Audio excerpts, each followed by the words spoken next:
在用完油表给你测量一下电压，是6伏。插电油门，看到没有？这个是发电机坏了，我现在帮你把发电机拆下来，换一个新的。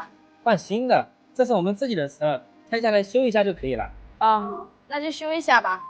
现在把它的发电机拆下来，这个发电机拆掉不一定拿得出来，因为这2根空调管打住了。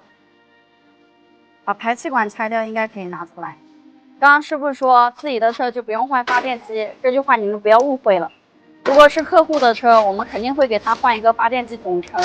如果把发电机拆开维修的话，工时费肯定会高一点。而且这次把调节器换了，下次说不定又是轴承坏了，再下一次又是碳刷坏了，3天2头坏，客户还以为是我们没有给他修好，还不如直接换个总成，一次性把问题解决。如果是我们自己的车的话就没事儿，下次坏了大不了重新修就是了。